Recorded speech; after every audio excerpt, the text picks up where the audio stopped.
Pagi itu, sinar matahari merambat lembut ke dalam kamar, menembus tirai tipis dan menyapa wajahku yang masih terlelap. Aku menghela napas panjang, menatap foto pernikahanku yang terletak di meja samping tempat tidur. Wajah Rika, istriku, tersenyum manis dalam gaun pengantinnya, begitu sempurna, begitu bahagia.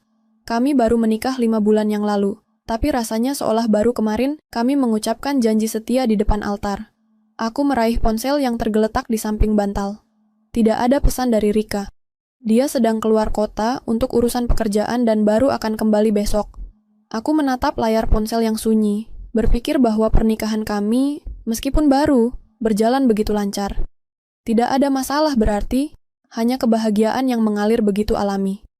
Tiba-tiba, suara ketukan pelan di pintu kamar memecah lamunanku. "Nak, sudah bangun?"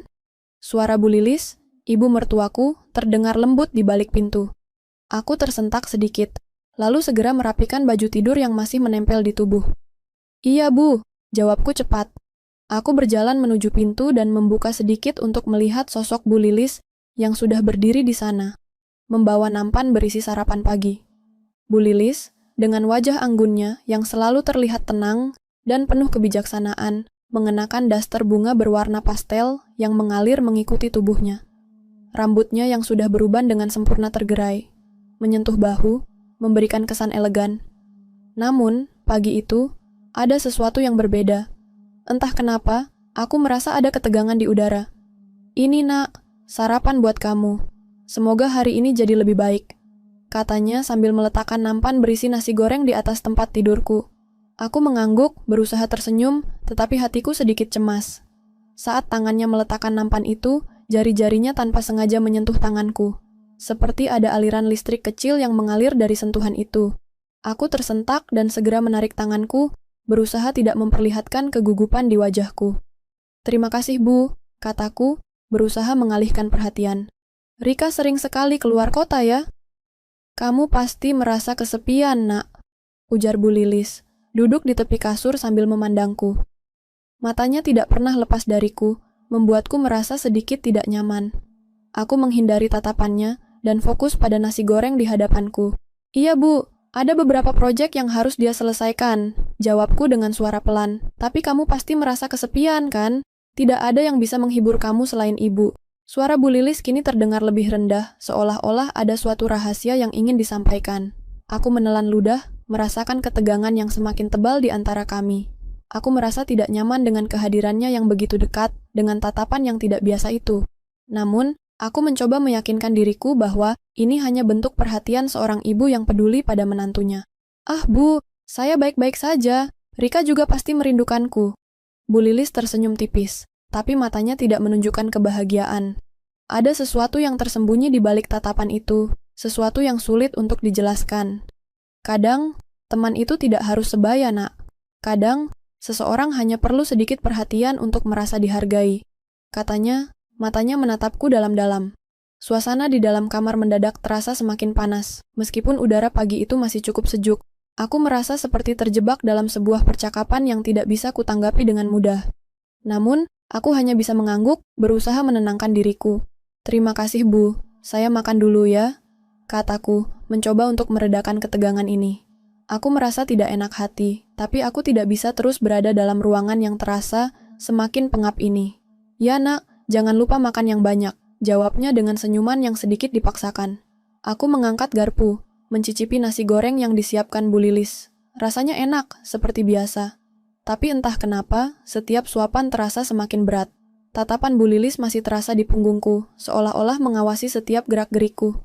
Aku berusaha mengabaikan perasaan aneh ini, mencoba meyakinkan diri bahwa semuanya hanya kebetulan. Namun, di dalam hatiku, aku mulai merasakan sesuatu yang tidak bisa aku jelaskan. Sesuatu yang berbeda. Setelah sarapan, Bu Lilis kembali ke ruang tamu, meninggalkan aku sendirian di kamar. Tapi suasana yang semula terasa tenang, kini mulai dipenuhi ketegangan yang tak terucapkan. Aku duduk di tepi tempat tidur, menatap kosong ke jendela yang memperlihatkan halaman rumah. Pikiranku berkelana, mencoba mencari alasan di balik sikap Bu Lilis, yang semakin membuatku merasa cemas. Apa sebenarnya yang dia inginkan? Kenapa setiap tatapannya bisa membuatku merasa terpojok meskipun ia hanya seorang ibu mertua yang baik hati? Aku mendengar suara langkah kaki dari luar kamar Dan seketika itu pintu terbuka perlahan. Ternyata Bu Lilis kembali. Kali ini, dia tidak membawa nampan, tapi hanya berdiri di ambang pintu, memandangku dengan sorot mata yang berbeda. "Nak, bisa bicara sebentar?" katanya dengan nada yang lebih lembut dari sebelumnya. Aku mengangguk dan mengalihkan pandangan darinya, berusaha menenangkan diri. "Tentu, Bu. Ada apa?" Bu Lilis masuk ke dalam kamar, menutup pintu dengan hati-hati. Aku merasa ada sesuatu yang aneh dengan caranya bergerak, seolah-olah dia sedang menyembunyikan sesuatu. Hati kecilku mulai merasa tidak nyaman. "Aku tahu kamu sedang rindu dengan Rika," katanya pelan, suaranya bergetar. "Tapi, kamu tidak harus merasa kesepian, Nak. Kadang, orang-orang seperti kita butuh lebih dari sekadar pasangan hidup. Kadang, kita butuh seseorang yang lebih memahami kita." Aku tidak bisa menanggapi kata-katanya segera. Aku mencoba untuk mencerna apa yang dia maksud, tapi setiap kata Bu Lilis terasa seperti petir yang mengiris telingaku. Rasanya, ada sesuatu yang lebih dalam yang dia coba ungkapkan, sesuatu yang aku tak siap untuk dengar. "Bu, apa yang Ibu maksud?" tanyaku hati-hati. Bu Lilis tersenyum tipis, senyum yang tidak aku kenal sebelumnya. Matanya yang biasa tenang kini terlihat sedikit lebih tajam, lebih penuh makna. Dia melangkah mendekat, dan meskipun aku merasa harus mundur, tubuhku terasa kaku, tidak bisa bergerak. "Terkadang, aku merasa kamu terlalu kesepian, Nak," katanya. Nadanya semakin rendah, penuh dengan sesuatu yang sulit diungkapkan. "Aku di sini selalu ada untuk kamu. Aku bisa memahami kamu lebih dari siapapun. Kamu tahu, hubungan seperti ini antara ibu dan menantu bisa jadi lebih dari sekadar kebetulan." Kata-katanya seperti memukul jantungku, membuat detak jantungku semakin kencang. Aku mencoba untuk mengabaikan perasaan aneh yang merayapi tubuhku. "Bu, jangan terlalu berlebihan. Saya hanya merasa sedikit kesepian. Itu saja." Bu Lilis duduk di tepi tempat tidur, sangat dekat denganku. Nafasnya bisa kurasakan begitu dekat, dan aku merasa tubuhku semakin tegang. Suasana di dalam ruangan semakin berat. "Aku tahu, Nak. Aku bisa mengerti, lebih dari siapapun," ujarnya. Suara itu sekarang seolah menenangkan, tetapi juga memberi perasaan tidak nyaman yang luar biasa. "Bu, tolong jangan seperti ini," kataku, berusaha menjaga jarak emosional. "Kita tidak perlu berbicara seperti ini. Rika akan kembali besok dan semuanya akan baik-baik saja." Namun, Bu Lilis tidak menjawab. Dia hanya tersenyum lagi, senyum yang penuh arti. Kemudian, dengan gerakan yang sangat pelan, dia meraih tanganku. Sentuhannya lembut, namun entah kenapa aku merasa itu lebih dari sekadar sentuhan biasa. Tangannya yang hangat itu menempel di kulitku, dan aku tidak bisa menghindari kenyataan bahwa aku merasa terperangkap. Aku menarik tanganku dengan cepat, mencoba untuk tidak memberi ruang bagi perasaan itu berkembang. "Bu, tolong. Ini salah," kataku, suaraku sedikit serak. "Tidak ada yang salah, Nak," katanya dengan suara penuh percaya diri. "Kadang kita hanya perlu keberanian untuk mengakui apa yang sebenarnya kita rasakan. Kamu pasti tahu itu." Aku merasa tubuhku mulai gemetar. Otakku seakan berhenti berpikir. Rasanya aku ingin berlari keluar dari kamar ini, tetapi kakinya seperti tertanam di lantai. Bu Lilis mengelus rambutku dengan lembut, dan aku merasa seolah-olah aku telah berada dalam perangkap yang sulit untuk keluar. Tiba-tiba, ada suara ketukan keras di pintu. Aku terkejut, dan Bu Lilis juga terlihat kaget. Pintu terbuka dengan cepat, dan di ambang pintu berdiri Rika, istriku, dengan tas kerja di tangan. Aku terdiam, tubuhku kaku, dan detak jantungku semakin keras. Rika memandang kami berdua dengan tatapan yang sulit dibaca.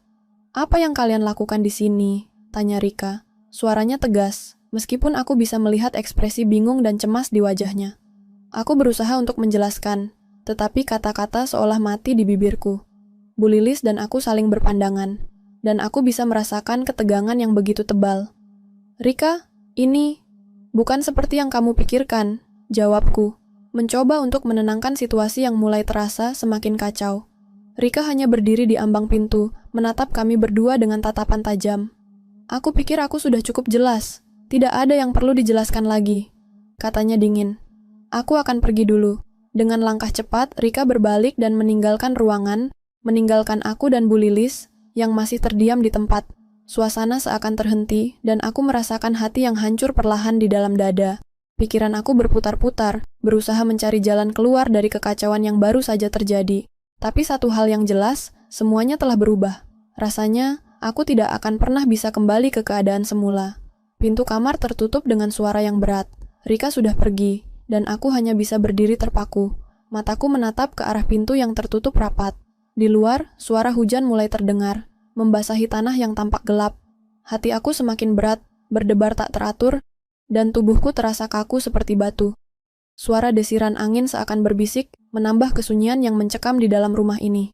Bu Lilis masih duduk di tepi tempat tidur. Matanya tetap tajam, menilai setiap gerakanku. Tidak ada kata-kata yang terucap dari bibirnya. Hanya keheningan yang semakin menyesakkan. Aku berbalik, berjalan menuju jendela, dan memandangi hujan yang semakin deras. Setiap tetesnya seperti jatuh di hatiku, melukai perlahan. Aku ingin berbicara, menjelaskan semuanya pada Rika, tetapi kata-kata itu terasa begitu sulit keluar. Bagaimana bisa aku menjelaskan hal yang bahkan aku sendiri tidak bisa pahami? Hati ini berperang, terbelah antara cinta dan rasa takut, antara rasa bersalah dan keinginan yang seharusnya tak ada. Namun, Bu Lilis, dengan sikapnya yang penuh percaya diri, semakin mendekatkan aku pada jurang yang dalam. "Nak, kamu sudah melihatnya kan?" kata Bu Lilis, suaranya lembut tapi penuh tekanan. "Kamu sudah merasakannya. Ini bukan hanya tentang kita, tapi tentang apa yang kita inginkan. Tidak ada yang salah dengan itu." Aku menoleh, ingin menolak perkataannya, tapi aku tak bisa menemukan suara di dalam diri ini. Aku tahu aku sedang dalam kondisi yang sangat rapuh, dan Bu Lilis tahu betul bagaimana memanfaatkannya. "Tolong Bu, ini salah. Saya tak bisa begini," kataku, mencoba mencari ketegasan dalam suara, meskipun hatiku bergetar. "Rika adalah istriku. Kamu adalah ibu mertuaku. Tidak ada yang boleh lebih dari itu." Tapi Bu Lilis hanya tertawa pelan. Tawa itu terasa aneh, tidak seperti tawa seorang ibu mertua yang biasa, melainkan lebih seperti senyum kemenangan yang penuh makna tersembunyi. "Rika tak akan pernah mengerti kamu seperti aku, Nak," katanya dengan lembut, seolah-olah sedang meyakinkanku. "Dia terlalu sibuk dengan dunianya, dan kamu butuh seseorang yang bisa memahami apa yang ada di dalam dirimu. Kamu butuh lebih dari sekadar perhatian yang hanya bertahan sementara. Aku bisa memberikan itu. Aku bisa membantumu menemukan diri yang selama ini kamu cari." Aku merasa dunia ini semakin sempit, semakin berat. Setiap kalimat Bu Lilis seperti melingkarkan tali di sekitar leherku. Semakin erat, semakin mencekik. Ada perasaan bingung yang sangat mendalam, perasaan yang seharusnya tak boleh ada. Tapi perasaan itu tetap tumbuh, bahkan semakin kuat. "Jangan lakukan ini, Bu. Jangan buat aku terjebak dalam semua ini." Aku berusaha mengalihkan pandangan, mencari jalan keluar dari kegilaan ini. Bu Lilis berdiri perlahan, mendekatiku lagi. Tubuhnya yang anggun bergerak dengan penuh kepercayaan diri. Dan seketika, aku merasa tubuhku tertarik oleh kehadirannya. Aku ingin mundur, tapi langkahku terasa kaku. Bu Lilis berada begitu dekat, hingga aku bisa merasakan setiap detak jantungnya yang teratur, setiap hembusan napasnya yang menyentuh kulitku. "Tidak ada yang salah, Nak. Kamu hanya perlu melihat dengan jelas." Tangannya terulur dan dengan gerakan lembut, ia menyentuh pipiku. "Aku tahu kamu merasakannya. Semua ini hanya soal waktu." Aku ingin menepis tangan itu, ingin menarik diri secepatnya, tetapi aku tidak bisa. Sentuhannya begitu kuat, begitu membingungkan. Ada rasa cemas yang bercampur dengan rasa ingin tahu yang seharusnya tak ada, tetapi aku tidak bisa mengabaikannya begitu saja. Tiba-tiba, suara ketukan keras terdengar lagi di pintu. Aku terlonjak dan Bu Lilis pun sepertinya terkejut. Pintu terbuka dengan cepat dan Rika masuk dengan mata yang penuh amarah. "Apa yang terjadi di sini?" Suaranya penuh kebingungan, namun juga ketegasan. Aku melihat Rika berdiri di ambang pintu, matanya melirik ke arah kami berdua. Wajahnya pucat, tubuhnya gemetar. Namun, ada tatapan yang berbeda di matanya, tatapan yang memancarkan rasa sakit yang dalam. "Rika, ini bukan seperti yang kamu pikirkan," kataku terbata, mencoba menjelaskan. Meskipun aku tahu kata-kata itu takkan cukup. Rika terdiam sejenak dan matanya beralih ke Bu Lilis yang masih berdiri di dekatku. "Jadi, ini semua benar?" tanyanya. Suaranya bergetar antara marah dan terluka. "Ibu, kamu benar-benar melakukan ini?" Bu Lilis menatap Rika dengan tenang, seakan-akan tidak ada yang salah. "Rika, kamu terlalu naif. Kamu tidak mengerti apa yang sebenarnya terjadi di sini," jawabnya. Nada suaranya datar, namun penuh dengan kepastian. "Kadang-kadang, kamu harus melepaskan sesuatu untuk mendapatkan apa yang kamu inginkan." Suasana di ruangan itu menjadi begitu tegang, seperti udara yang terhimpit, hampir tak bisa bernapas. Rika menatap ibu mertuanya, lalu matanya beralih ke aku dengan rasa kecewa yang sangat mendalam. "Kalau begitu, ini sudah selesai," kata Rika dengan suara pelan, penuh kepahitan. "Kamu dan ibu kamu, kalian berdua sudah melampaui batas." Rika berbalik dan berjalan keluar dari ruangan tanpa menunggu jawabanku. Langkah kakinya terdengar berat, dan setiap langkah yang diambilnya seolah-olah membekas di hatiku. Aku ingin berlari mengejarnya, tapi aku tahu, sudah tidak ada lagi yang bisa diselamatkan. Aku telah melangkah terlalu jauh ke dalam kegelapan. Ketika pintu tertutup, aku hanya bisa berdiri terdiam di tengah-tengah ruangan. Aku tidak tahu lagi apa yang harus dilakukan. Semua yang telah terjadi, semua keputusan yang telah kuambil, seakan-akan menghancurkan segalanya. Aku sudah kehilangan Rika, dan aku tahu itu adalah hal yang takkan bisa diperbaiki lagi. Bu Lilis berdiri di belakangku, mengamatiku tanpa kata-kata.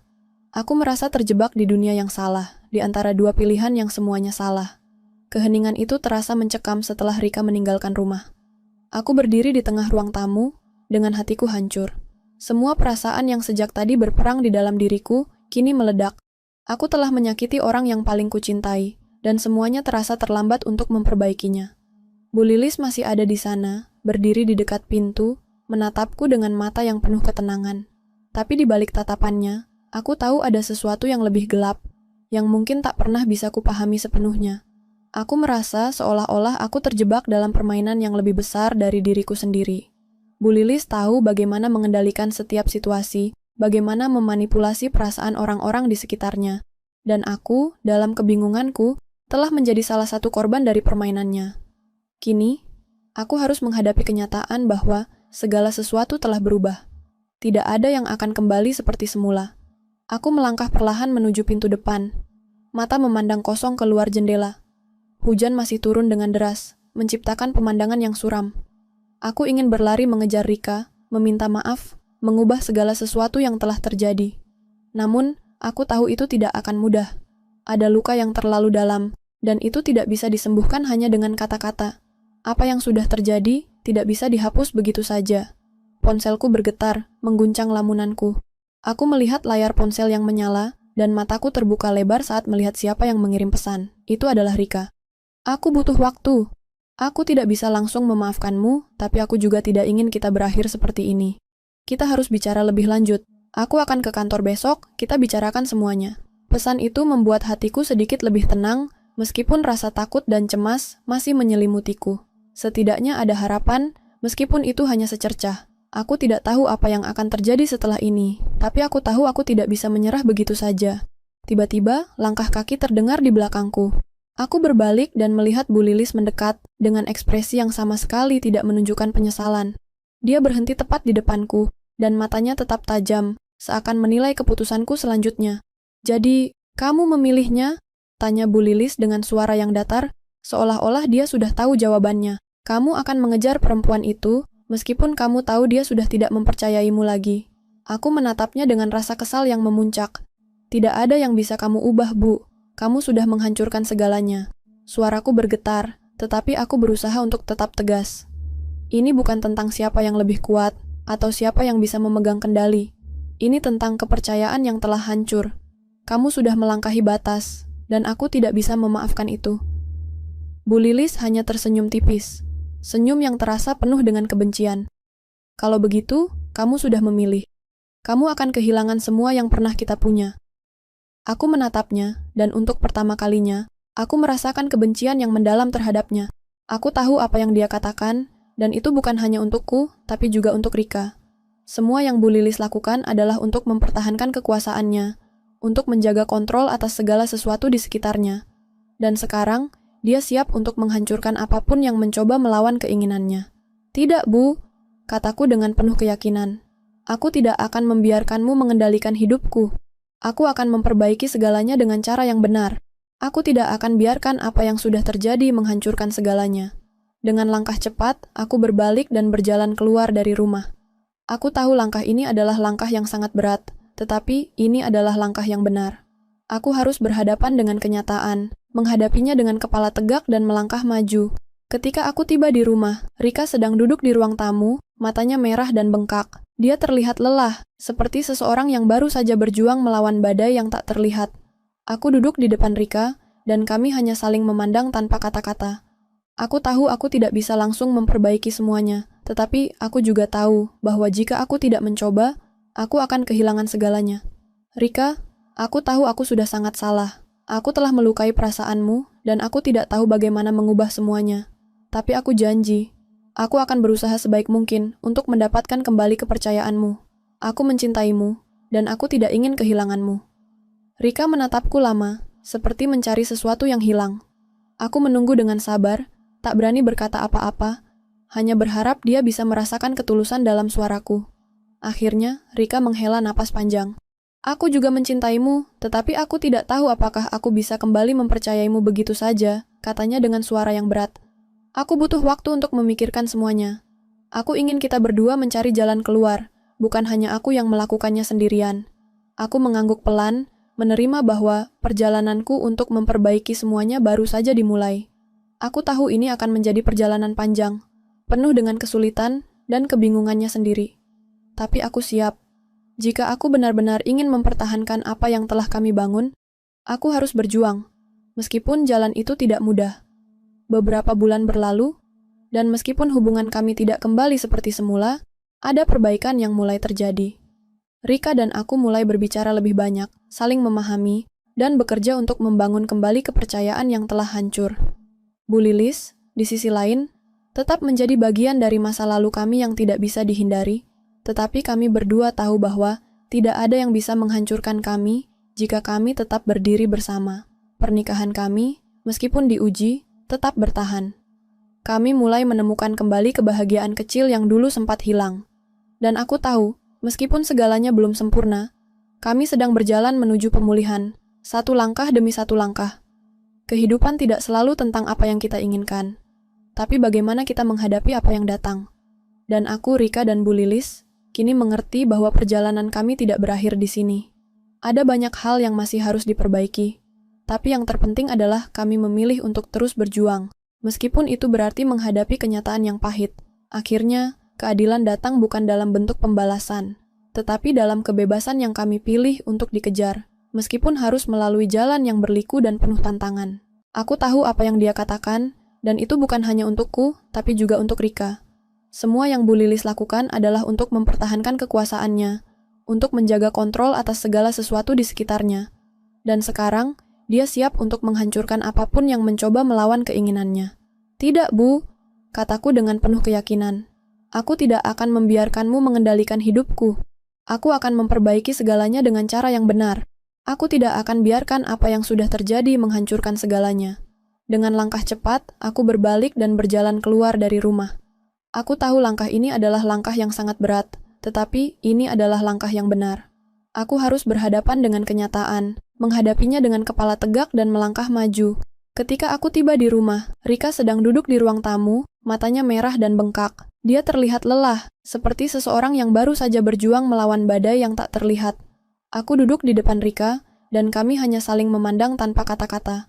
Aku tahu aku tidak bisa langsung memperbaiki semuanya, tetapi aku juga tahu bahwa jika aku tidak mencoba, aku akan kehilangan segalanya. Rika, aku tahu aku sudah sangat salah. Aku telah melukai perasaanmu, dan aku tidak tahu bagaimana mengubah semuanya. Tapi aku janji, aku akan berusaha sebaik mungkin untuk mendapatkan kembali kepercayaanmu. Aku mencintaimu, dan aku tidak ingin kehilanganmu. Rika menatapku lama, seperti mencari sesuatu yang hilang.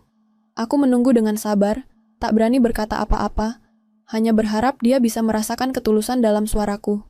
Akhirnya, Rika menghela napas panjang. Aku juga mencintaimu, tetapi aku tidak tahu apakah aku bisa kembali mempercayaimu begitu saja, katanya dengan suara yang berat. Aku butuh waktu untuk memikirkan semuanya. Aku ingin kita berdua mencari jalan keluar, bukan hanya aku yang melakukannya sendirian. Aku mengangguk pelan, menerima bahwa perjalananku untuk memperbaiki semuanya baru saja dimulai. Aku tahu ini akan menjadi perjalanan panjang, penuh dengan kesulitan dan kebingungannya sendiri. Tapi aku siap. Jika aku benar-benar ingin mempertahankan apa yang telah kami bangun, aku harus berjuang, meskipun jalan itu tidak mudah. Beberapa bulan berlalu, dan meskipun hubungan kami tidak kembali seperti semula, ada perbaikan yang mulai terjadi. Rika dan aku mulai berbicara lebih banyak, saling memahami, dan bekerja untuk membangun kembali kepercayaan yang telah hancur. Bu Lilis, di sisi lain, tetap menjadi bagian dari masa lalu kami yang tidak bisa dihindari, tetapi kami berdua tahu bahwa tidak ada yang bisa menghancurkan kami jika kami tetap berdiri bersama. Pernikahan kami, meskipun diuji, tetap bertahan. Kami mulai menemukan kembali kebahagiaan kecil yang dulu sempat hilang. Dan aku tahu, meskipun segalanya belum sempurna, kami sedang berjalan menuju pemulihan, satu langkah demi satu langkah. Kehidupan tidak selalu tentang apa yang kita inginkan, tapi bagaimana kita menghadapi apa yang datang. Dan aku, Rika dan Bu Lilis, kini mengerti bahwa perjalanan kami tidak berakhir di sini. Ada banyak hal yang masih harus diperbaiki, tapi yang terpenting adalah kami memilih untuk terus berjuang, meskipun itu berarti menghadapi kenyataan yang pahit. Akhirnya, keadilan datang bukan dalam bentuk pembalasan, tetapi dalam kebebasan yang kami pilih untuk dikejar, meskipun harus melalui jalan yang berliku dan penuh tantangan.